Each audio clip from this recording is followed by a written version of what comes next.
Episode 21 of the Long Haul podcast. We took a bit of a long pause this time around because I was visiting my friend Kerry in Portugal for his wedding, and he is enjoying his honeymoon. So I hope wherever he's listening, I imagine in Southeast Asia, I hope he's enjoying his honeymoon and having fun. And today I have a new guest. Basically, this is related to an article that was published recently on Joy Dota, of which the guest is the author. His alias is CozmikMonkey. Hey, man. Hey, thanks for having me. This is brand new. We were chatting just slightly before the thing, but I wanted to make the background check live on the podcast. Do you want to introduce yourself? How did you come to write for John Dota and so on? Yeah. So I'm from Toronto, Canada. I basically went to school for English writing, and professional writing was my specialization. So after that, I worked doing writing in a lot of different ways. So creative, technical. I did sponsorship writing. I did a lot of that stuff. So I've done a lot of writing. And then while looking for a job, I was a longtime reader of Join Dota. While looking for a job, I was just kind of sitting there after sending a few resumes, and I was watching a stream off of their website, and I was thinking, like, how does this website have funding? Because it's not nice. Like, it clearly has some backing behind it. So I decided to look up the parent company, and then I saw that they were based in Germany, so I applied, and then I got a response, and then after a few Skype interviews, I got hired as a writer. Sweet. So I assume you have been playing Dota for a long time in that case? Yes. So I've been playing Dota since, for me, it would be grade 8, which is a North American gradation. I guess it's like 12 or 11 or 12. Wow. Okay. And that means a long time, I guess? So more than a decade. So they actually asked me during the interview, like, oh, how many hours of Dota have you played? And I said a little sheepishly, like, probably getting close to 15,000. Oh, wow. And one of them said, like, wow, okay. Okay, and that includes Dota 1, presumably. Yes, yeah, I spent a lot of time playing Dota 1. I still remember being in the computer lab in high school and looking at the heroes and the teacher coming in, like, threatening to give me detention if I didn't do my work. Sounds like me, but with Quake. Yeah. All right. Great. So let me think how we're going to structure this. I don't want to ask you specifically about Artifact yet. I wanted to. So basically, the article talks about how you visited Valve, and how you used that experience and what you learned from the company to kind of reflect on the state of Dota 2. How did you come to visit Valve? Was it something you did spontaneously? Were you invited, or how did this opportunity come about? Well, so basically my brother and I had decided to go on a road trip across the States. And when we were in Seattle, we thought, okay, well, we might as well just check out Valve. I mean, they're on the way. We were heading down to Portland from Seattle. And I had read on Reddit that sometimes you can just show up and they'll give you a tour. So I said, hey, we might as well try. So we went over, we went up. We actually went at around 11 o'clock a.m. And we asked, and the lady at the desk said that they'll have a tour at 2. So we said, all right, let's go kill some time. Oh, wow. So they have like daily tours? I'm not sure if they have daily tours. Honestly, I think there are other people in the group, and one of them knew one of the employees. So I think it might have been just fortuitous of us to get there and go on while a tour was happening. I don't think it happens every day. Wow. All right. Do you want to kind of I wouldn't say go through the article, but rather go through, what you saw, what your experience was, and then we can delve into kind of discussing about how that translates into the games that they produce? Yeah, for sure. So, I mean, I should probably just disclaim this by saying, as it says on the article, that these are obviously my opinions and not the website's, not Join Dota. Yeah. So it's like what I saw, and the article is essentially an editorial. So, but yeah, so we went. I am a longtime fan of Valve, so I feel like I should say that up front. I've been playing Dota for many, many, many years, and my favorite game of all time is Half-Life. So it wasn't so much that I was just going in there to see what was going on. I did want to go as well, but I thought it was a good opportunity to see what they were doing because obviously the Valve that I grew up with is not the Valve that exists now. And I mean, that's not an opinion. It's pretty factual that things are not the same, even just because they used to make a lot of single player games, single player campaign based games, and now it's a lot more multiplayer. Steam changed everything, and the game industry as well changed a lot because of Valve, right? Yeah, and I don't even know if that was as deliberate as it might seem from the outset. I mean, I think they were just trying to administer Half-Life 2 and maybe Team Fortress 2, and then it just got really big because there's nothing quite like it. Yeah. But yeah, so we went, and yeah, just to give you the broad strokes, the tour guide was there. He was really nice. He showed us around. He showed us all like the cafeteria and where the kids play, like the employees' kids play, and their relaxation rooms, and like the mocap room and the sound editing room. But the questions I was asking were really based on like how does everything get done here? Who's doing what? Who's overseeing what? And the main takeaway was that there are no managers and no bosses at Valve. It's just them. Can I interrupt you just slightly to go back? Was the person giving you the tour a dev? Like was it like a developer? Or so he was very cryptic about what he did. He was an employee. I'm not sure if he was a developer. He mentioned that he was working on something several times, but he wouldn't say what. And so I mean that could be anything, right? Like it could be just a piece of hardware, like a Steam, an intern controller. Yeah, it could be. I mean, he said he had been there for a while. I don't remember the timing. I want to say 7 years, but maybe I'm just inventing that number. But he clearly seemed like he knew what he was doing. But he was an employee, and I would assume he was a developer. And basically, so they don't have any bosses, and people just work on whatever they want to work on, whatever interests them at the time.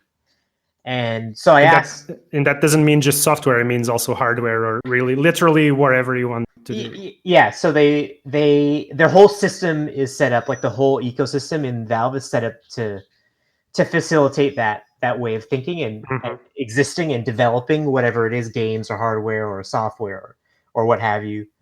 And all of their workstations are on desks with wheels, and there are only 2 cables that connect the desks. So they really want you to, like, when you're done doing what you're doing, just go to another project, just literally wheel your desk down the hall, maybe up a level, down a level, hook up somewhere else and start working on something else.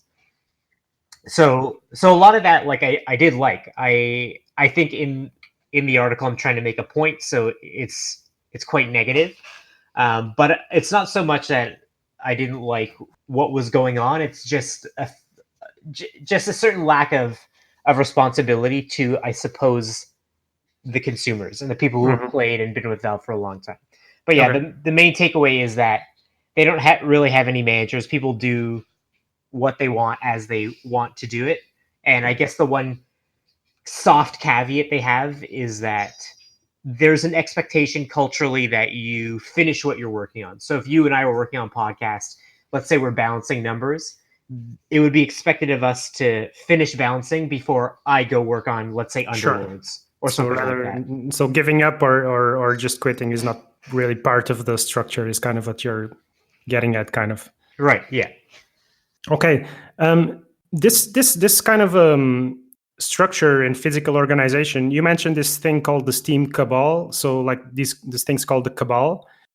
Could you physically tell the cabals apart, or was it rather just like a corner? Like, were the cabals like physically separated, or rather just like a part of a room? Or so usually they have them in their own room, and the rooms are pretty accessible, but you can tell people are working in a group together, and so it's pretty obvious. It's not like they have one big room with all of their devs working alongside each other. They have, I think, 5 floors, 14 to 19. And so, yeah, they in any given room there'll be, let's say, 10 to 15 developers, and it'll be obvious that they're delineated in a group. Okay, now I want to ask you a really specific question. Did they show you the artifact cabal? So my eyes were peeled for anything and everything. I was hoping to see something that hasn't been released, but I mean, it being a tour, they probably steered clear of anything.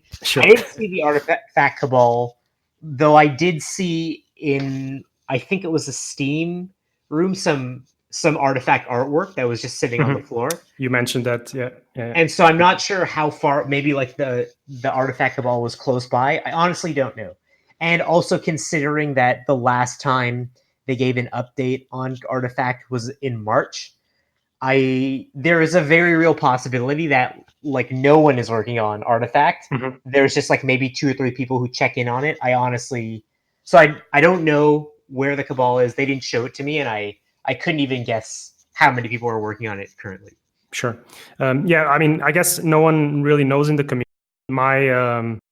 From talking to other people, looking around Twitter, Reddit, everything, at least an artist has kind of confirmed that he's working on Artifact. Now, if that means, since Underlords, Dota, and Artifact share so much lore and stuff, I don't know what it means for an artist to say that he's working on Artifact, because he might as well be making a picture for Artifact that ends up being something for Underlords or something else. So I don't know, but theoretically, we kind of have the confirmation that at least one person is on it.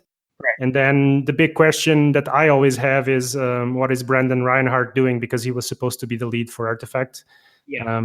And most other people, we kind of have confirmation that they have moved on, supposedly to Underlords, if temporarily or rather long term. This I don't know. But for example, Bruno was on the Artifact team, and he's on the Underlord teams, and Jeep Barnett also was part of the original lead for Artifact, and he's kind of indirectly confirmed that he's not working on the game via email communications and so on. But that's an aside. So let's. I just wanted to know if by any chance you saw a couple of people working on the game or something like that.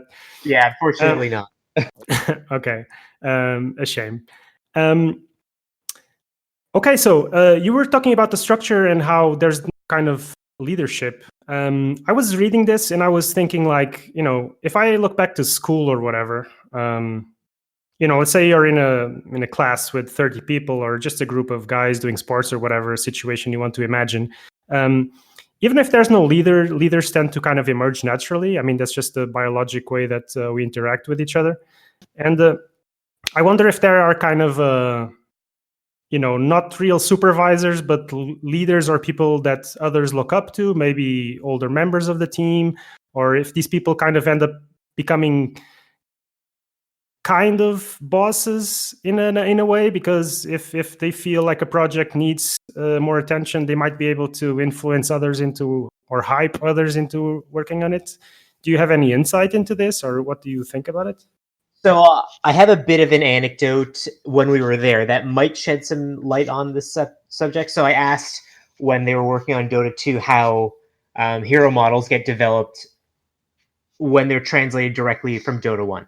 So I actually asked the tour guide if they feel they have any responsibility to translate the way the old heroes looked to the new Dota. Not exactly, and they said, yeah, like, we're doing our best to please like old fans, but at the end of the day, if we feel that we have a better design, we don't feel that indebted to the old school players. And then they said that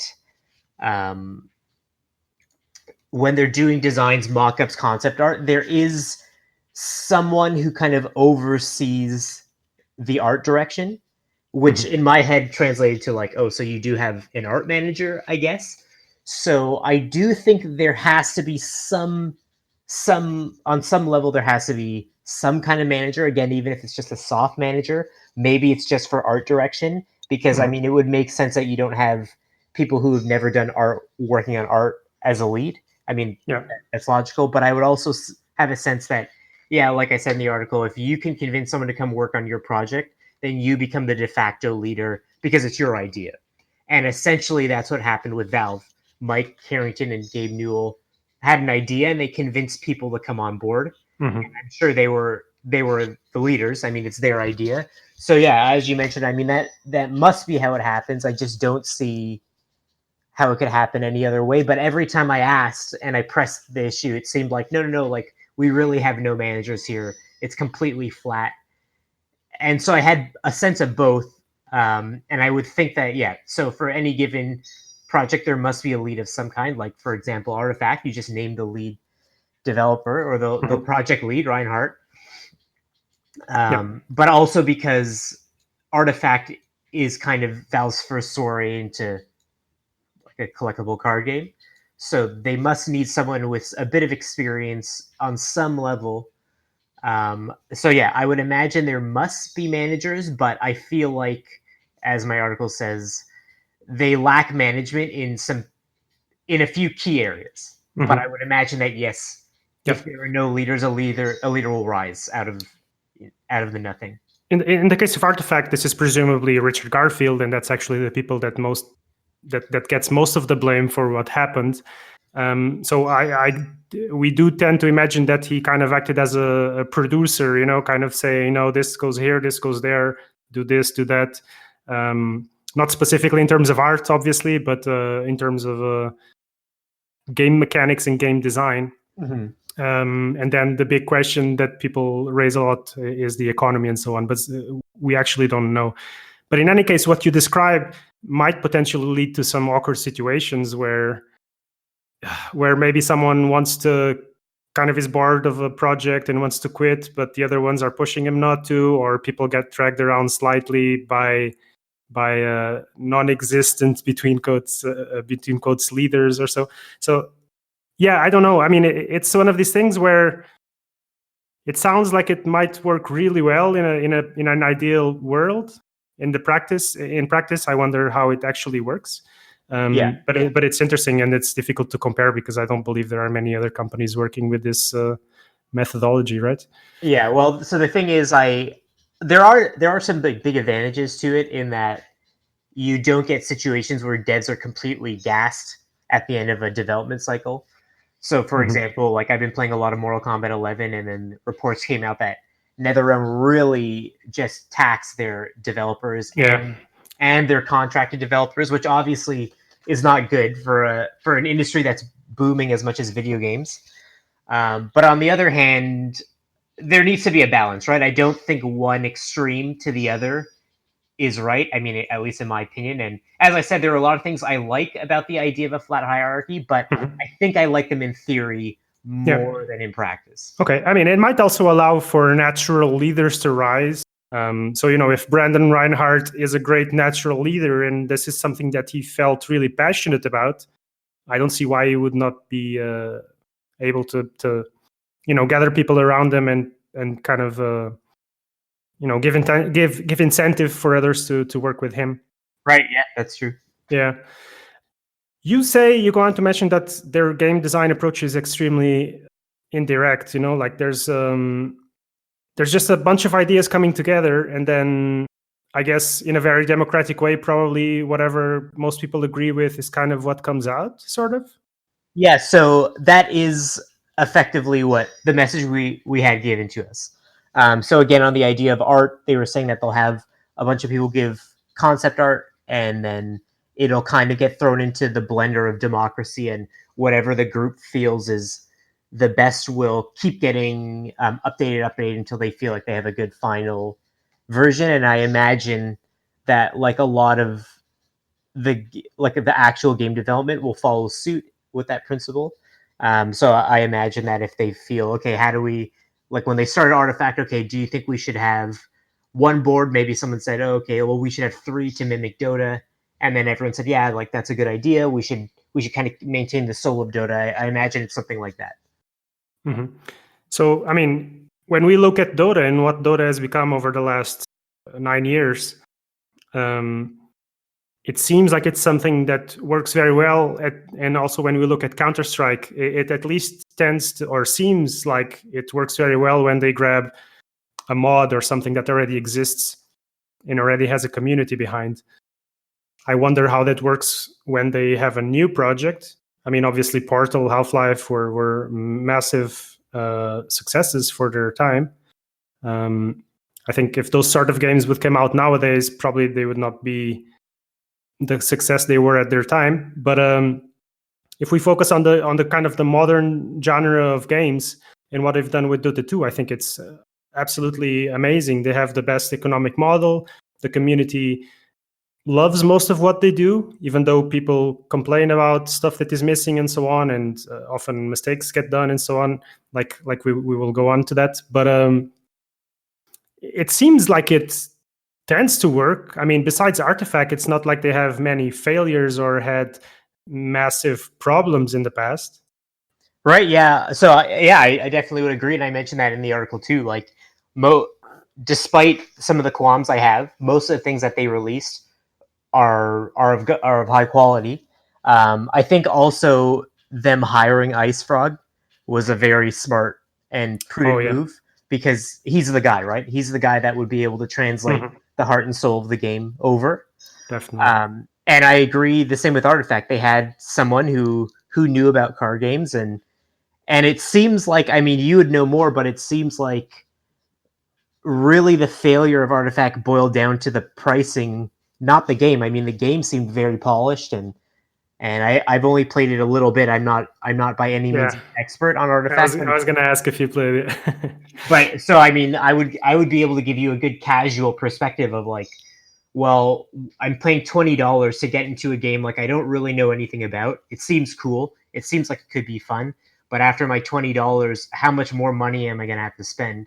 Where, coming from Dota, I haven't spent any money on Dota. I spent $0 on Dota, and I've poured like thousands and thousands of hours into the game. So immediately there's a disconnect where the barrier to entry has a price tag, and it feels like, I don't know if this is true, but again, from a casual perspective, it feels like the barrier to getting better also has a price tag. So now you have two very, very big price barriers that just seem like, do I really want to get into this? Why not just play Hearthstone, or why not just play Magic the Gathering? I mean, obviously I'd rather play Artifact because I spent so much time in Dota and I know the heroes and it's easier to get into, but those games aren't going to charge me the way Artifact is. Sure. Do you have any background of playing card games? Have you ever played card games before, or not really? Not really. So it would have been really my first entry into the whole world. And again, just because of the familiarity of like seeing Dota heroes on the cards. Yeah. So this is a huge debate, and every time someone brings up the topic on Reddit, it turns into a kind of a huge discussion every time. Essentially, everyone kind of agrees that the economy was a flop. There are people like me who have been playing Magic all their lives and don't feel like it's that bad. But there is some kind of it's disjointed with the modern philosophy of games, and especially I feel like with Dota players, battle royale, younger players, this type of a model doesn't seem to be effective anymore. So people are crying out for basically a lending card game, a model where you can pay the $20, but you will have access to all the cards and you don't have to pay for anything else. Right. The alternative would be to just go full on Dota economic model, which would be presumably the best. I mean, in my eyes, Dota has the best economic model in existence in video games today. So that would be the alternative. And then they just make hats as they do for other games. So that seems to have been the main problem. Now, the second problem is the game is quite niche in the sense that it is kind of hardcore. So if you've played card games, other card games, and you come to Artifact, I think you will relatively fast understand that the game is quite difficult in comparison to other games. And people do complain about RNG and other things, but the fact is that there is evidence that points towards the fact that the game is more skill intensive and more rewarding for the better players in comparison to Hearthstone or Magic or whatever. So I think the main gate is the economy, in fact. But we will see. I mean, supposedly the game will be overhauled, and then we will see how they interpret it. But yeah, we can leave it at that for now. I'm slightly unsure how to segue right now. You talk next about limited internal communication, and you start to introduce the community into the question. Why does Valve take so long to respond to fans? Do you wanna go through your thoughts on this topic and how you interpret what you've learned about their work ethic? Yeah, absolutely. So I guess the big thing is that, well, I don't work at Valve. So I can only go off what I saw and what I felt and what he told me. Obviously, I don't work there, so I'm not in there every day, so I don't know the extent to which it may or may not be true this way or that. But so I did ask, yeah, like why does it take so long for Valve to respond? And he kind of jokingly answered the question indirectly, as I show in the article, and he said, "Well, like yeah, I don't really even find out until about like what people are doing in Valve until like it gets posted online." And it was like, okay, well that seems strange, but That's I mind guess blowing. Yeah. yeah, I suppose like if it's flat, then you in a way you kind of have several different disparate companies all working under one banner. Because if someone's working on Dota, okay, fine, well you're a game developer, but in another room someone's working on, let's say, the Steam Link, well you're not a game developer, you're a tech like hardware developer. And so yeah, he mentioned that well they don't really talk, and a lot of times people don't like they won't find out about what the community's upset about unless Yeah. they go on the internet. And I was thinking like, well, wouldn't you guys be going on the internet all the time? Like, wouldn't it be a priority for you to find out what the fans are doing? And so I guess this gets to the heart of my real feelings about Valve. And it's not that I think they're a bad company, but I end the article by saying I do feel like they're directionless, and I mean that because it seems like they've built themselves up to a place where they were lauded in the game industry for a long time for their games and how they existed as a company and how they talk to fans, and now they're kind of just, it felt to me like they were, and I would say from what I saw it seemed like they were on cruise control more or less. But I guess like the heart of my frustration is a question that can have several answers, and that's what does Valve owe their fans, if anything? Like, do they owe, to give a very trite example, do they owe their Half-Life fans Episode 3 or Half-Life 3? Do they owe Dota fans like quality of life upgrades? Do they owe Artifact fans or like a completely redone Artifact, or even just a slight redo of Artifact? What do they owe us? Do they owe us anything? And I feel like people will all have a different answer to that question. And that was kind of that. I felt like there was no answer at Valve, and I think that's why I felt it was so directionless. They didn't really know, like, okay, well, if you hear something, then go and fix it. If not, then whatever, just keep doing what you're doing. And I think that was the real confusion and the lack of vision at the company. That's so funny and strange at the same time, because any other company would be producing Half-Life 15 by now.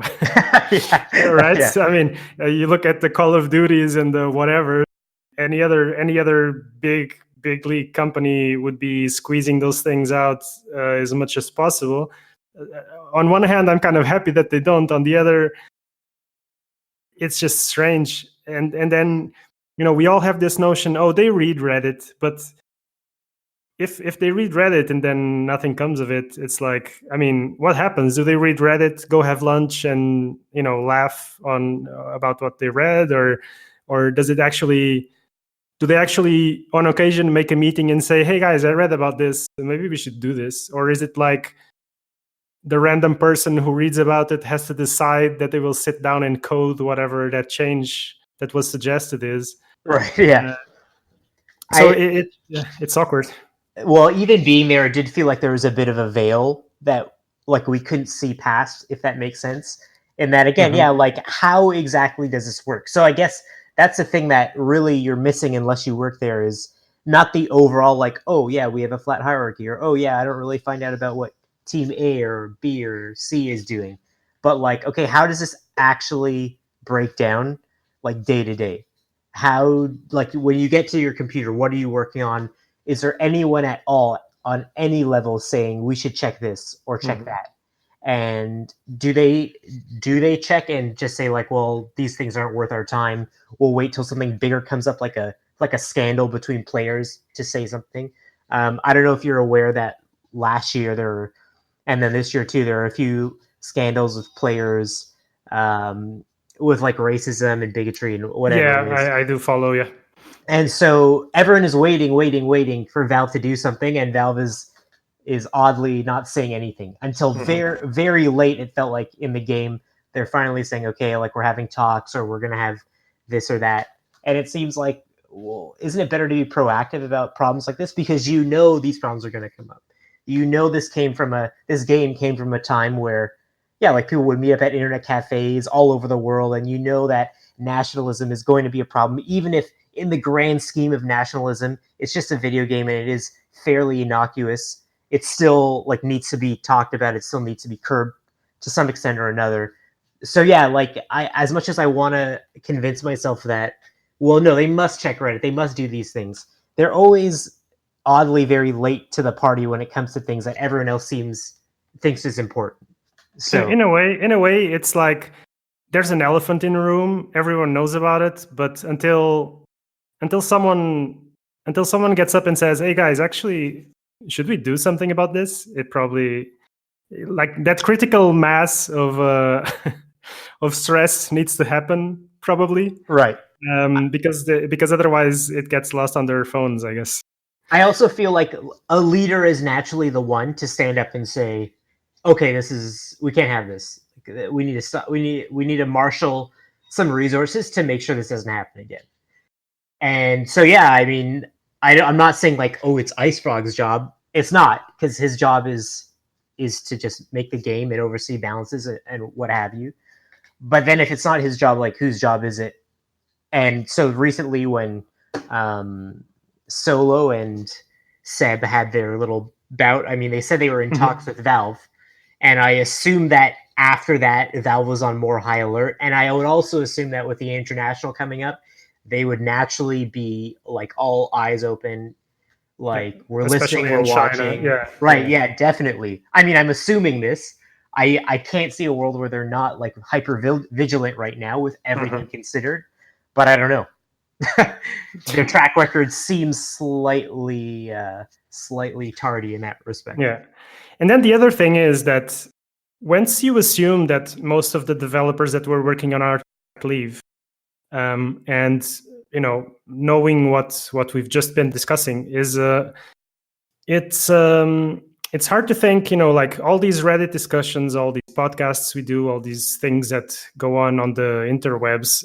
If the developers have moved on and they're focused on something else, and there's only 2 or 3 people actually working on the game, there will never be that critical mass of decision to, hey, look at these suggestions. This looks great. Let's think about this, or let's discuss that. So it might actually just end up being that, all this content, all these discussions that have gone on about the game and how they should change the game might end up, just falling on what's the expression? Deaf ears. Yeah, deaf ears. Yeah. There you go. So yeah, that makes me a little bit sad.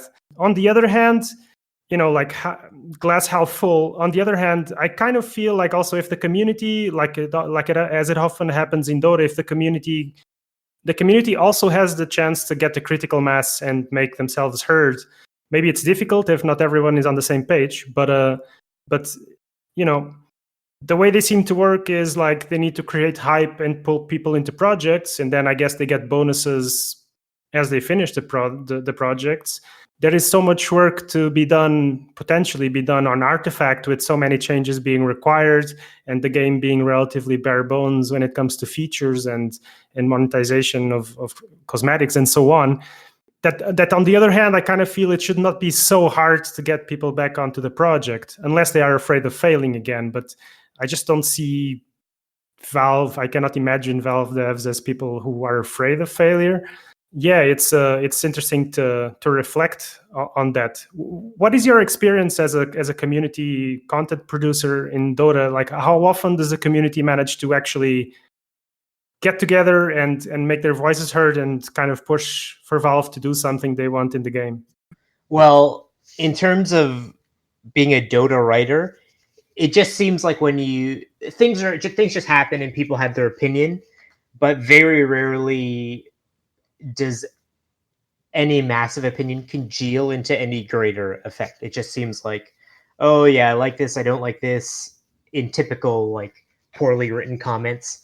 It seems like something really big has to happen, like a scandal, or Valve sets up an infrastructure like the Compendium Arcana vote, and then people get their say. But I don't think there's very much like, oh, this everyone's upset about this, so we're going to change it. Except for maybe a few times that like heroes got remodeled, but in most of those times it was very obvious that the heroes need to get remodeled because the textures were years and years old. So you have one hero on the battlefield that looks absolutely terrible, and right next to him the hero looks incredible. So I mean, except for obvious things like that, and just like as a side note, since you were talking about the critical mass of effectively attention, I think so. I think most people would agree that Artifact isn't a bad game. I mean, I think the fact that you have a podcast for a dead game speaks that it's not bad, and I don't think the failure is necessarily either that the skill ceiling is too high. Maybe the skill floor was a little too high, but I feel like you can very easily have a game with a very high skill ceiling, but just lower the floor so that it's easier to get into. Like Dota, yeah. Yeah, and for another example, fighting games for example, Super Smash Brothers Melee. If you follow the fighting game community at all, it's like almost 20 years old, and it's still being played on a huge level. And at this point, like the professional players are in such a different league, such a different galaxy than people just coming in. But there's still new players who see the game and they come in. They're like, "Well, this looks cool, so I'm going to check it out." This game is on a 3-generation old console, so I don't think. I think, for lack of a better word, good marketing is a way to lower this skill floor. And I think it's okay if Artifact and Dota has a high skill ceiling. I mean, it's making a lot of money, right? It's profitable. People like it. Generally, it's fun to watch. I mean, it's way harder to understand what is going on as compared to a game like Counter-Strike because it's just less intuitive. But sure. Yeah, I don't think that's a problem so much as just how you present your game. And on that idea of presentation, it does seem a bit that's where Valve is dropping the ball, right? How do we present how we're feeling as a company to the fans? Well, we don't. How do we present that we don't want to release Half-Life 3 without it being great? Well, we don't. And that's the other side of the coin too, is that I don't think it's bad that they're not making Half-Life 3. If Half-Life 3 comes out, we all want it to be great. And sure. that's a philosophy that Nintendo has subscribed to for a long time. You don't release. I think Shigeru Miyamoto said something along the lines of, "A bad game is bad for, or a late game is only late until it arrives, but a bad game is bad forever." And I totally agree. And so I don't disagree with a lot of things Valve does, but it feels like the presentation of what they're doing is missing, and I think that presentation is missing because it is in some way directionless. So they do own the two biggest esports, or two of the biggest. I guess Fortnite's coming in strong, but they do own two of the biggest franchises in esports history in Dota and in Counter-Strike. And those games have managed to maintain a relatively healthy pro scene. Now, as far as I know, more recently, there are concerns with Dota that it's really difficult, like you were just saying, the same about Melee. The tier 1 teams are in a different galaxy. It's kind of becoming really, really difficult for tier 2, tier 3 teams to pop up and leave a mark.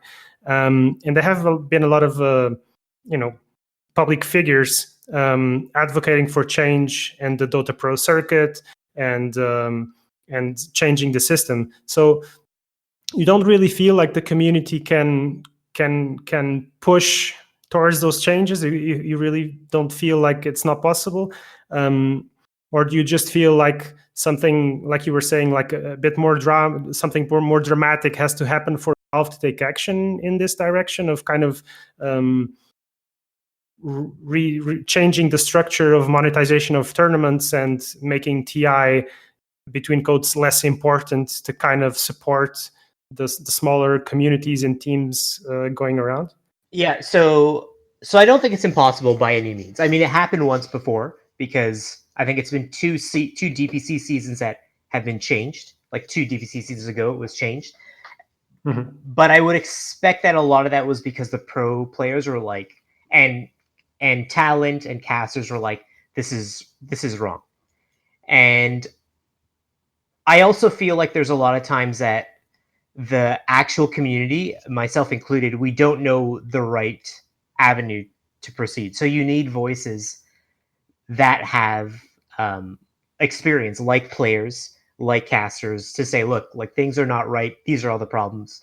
But I do imagine that if people got behind what's currently being said, I think during Dota had an interview with Chessie and Moon Meander, or Limp and Moon Meander, one of the two brothers in Moon Meander, and they were saying how, okay, look, like we won these tournaments, but we didn't get paid, and like it's really a grind out here, and like yeah, that's not good at all. Like you, speaking about a skill floor and getting into the game, you want people to keep playing and feel like they can keep getting better, and one day, even if they just play as semi-pro, they can feel like, yeah, this isn't out of the realm of possibility, no matter what. But there's such a big focus on these incredible pro players who, like Mealy, are effectively in another galaxy, right? You have players like Sumail, who is really young. He's only 20, so he has, when he was 16 when he won in the international, so he has all day, literally all day, to play Dota 2, and he's young, so he can stay up all night playing and playing, getting incredible. And like we all remember when we were young, and we could do that. We had muscle memory, and feels like Sumail's been a god for much longer than that. When you say, when you actually say it, it just feels like it's been in the scene for longer. Yeah, right. And the thing is, when I was his age, I'm playing Dota as well, but like the tactics and the strategy, it's not as refined. So he's growing up with a way better, sharper, stronger version of Dota. So he's naturally going to be better than, say, I was when I was his age. Not to compare that, like I'm necessarily the same in skill as him, but I mean, just naturally it would work like that. But anyway, to stop my tangent, I do think the community has a part to play, or I wouldn't have written the article. I do think they have a very important part to play, if not the most important part to play. But I don't think it's only with their words, because the pro players are naturally going to have a more important voice, and I think they should be listened to. Same with the casters, same with any talent. But I think it makes sense that there's going to be less weight put on the voices of just the layman, because they are simply that, the layman. But again, not that their opinion doesn't matter. I think that comes out in the wash, as if you really care about your opinion, then you'll stop spending money on something you care about until it gets fixed. And I think that's the important takeaway, at least for me. Just like it happened recently in Hollywood with like all these sex scandals and Harvey Weinstein, things didn't change because there was money involved, right? Everyone is getting paid, so everyone be quiet. We go home, everything will be fine. But as soon as it gets found out and people are like, no, we're not going to go see your movies anymore, this is wrong. Okay, now there's a huge problem. Now there's unrest. Now people are freaking out. But like that's been going on for a long time. And I mean, obviously I'm not comparing in action, but Valve has been being Valve for a long time, right? Dota didn't come out yesterday. It's been out for, like you said, like 9, 10. Yeah, like I remember when the first International came out. I remember being on vacation. I remember like looking at Night Stalker, because Night Stalker was one of my favorite heroes, and be like, whoa, look at him. He looks so crazy. And like, so yeah, it was almost a decade ago. And basically that was the beginning of like single player Valve ending. And so, yeah, I do think that there is a part to play for all of us. But I think we have to understand that not everyone's voice is the same, but you do have something stronger than a voice, and that's like your action, right? Because, like I said, the lifeblood of Dota is us playing the game, spending money on it. And as much as I was hard on Valve, like, yeah, obviously, like I'm still playing Dota, but I have not, as I mentioned before, I haven't spent a single dollar on Dota. And that's not for any other reason than I feel like there's a lot that can be improved. And when they're improved, like I'll be happy to spend money on Dota and on Valve. But until then, like I think things need to change, because like take for example, last year they had a prize pool growing, and then right at the last minute they released something new. I don't even remember what it was. It's probably a cosmetic of some kind, and they got a huge spike in sales. And so they know, like, it seems like we're classically trained at this point. All right, give them some hats, and like they're gonna go nuts. Pavlov, And, like, yeah. and yeah, like they're complaining and things are bad, but who cares? Like they're still here. They're still buying from us. So Yeah. And yeah, I do think, and I in a way I'm painting Valve out to be like this heartless corporation that doesn't care at all. I don't think that's the truth either. I mean, if they didn't care at all, they wouldn't make any updates. So they do have some stake in this, but I think they could be more vigilant. And I think also, though, we as consumers could be more vigilant. All right. Will you be visiting Shanghai for the TI, or? I wish after going on a road trip to the States, your bank account gets thinned out. How would you feel if they announced Artifact 2 at TI?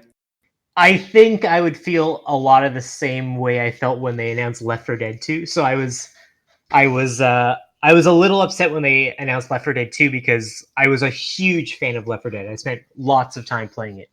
And Left 4 Dead 2 didn't seem like a sequel, it just seemed more like an expansion.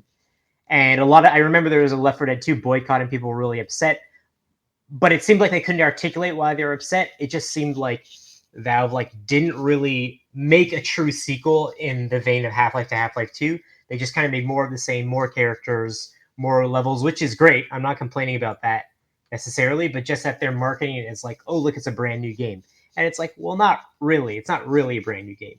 And I kind of feel like Artifact doesn't need a sequel, it just needs to be fixed. And I know it is a dead game, but hype is a very powerful thing in life.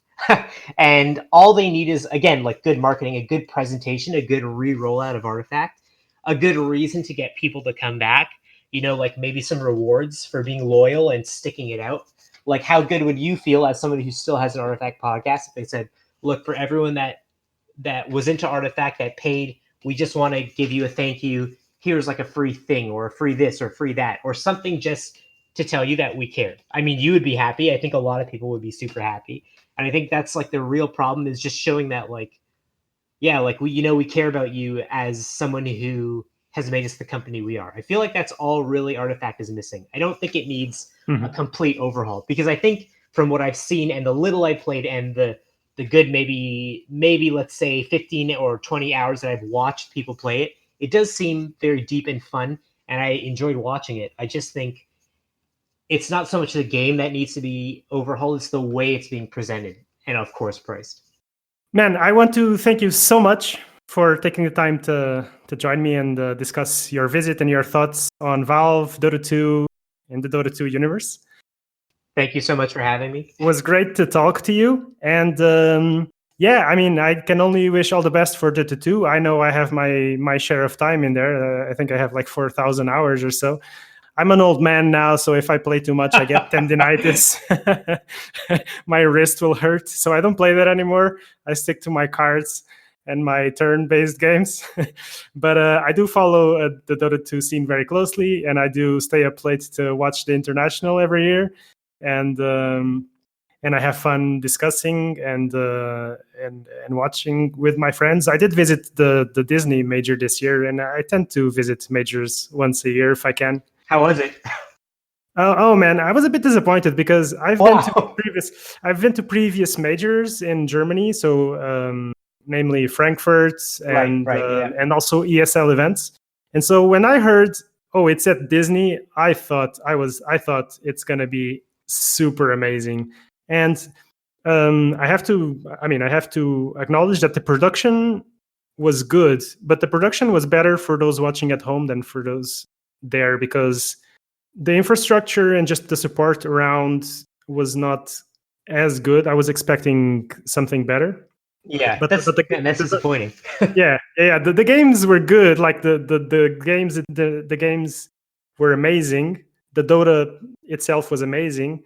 And once you got home, when I got home and watched it back, I thought this looks much better. The experience must have been better or more comfortable at home than what it was for us there watching live. But it's always cool to see, your pro players there and interact a little bit. That feels good. I mean, that's that's a letdown because it seemed like very magical and whimsical and like, oh my god, Disneyland from But yeah, I mean, I will not stop attending events because of that. All right.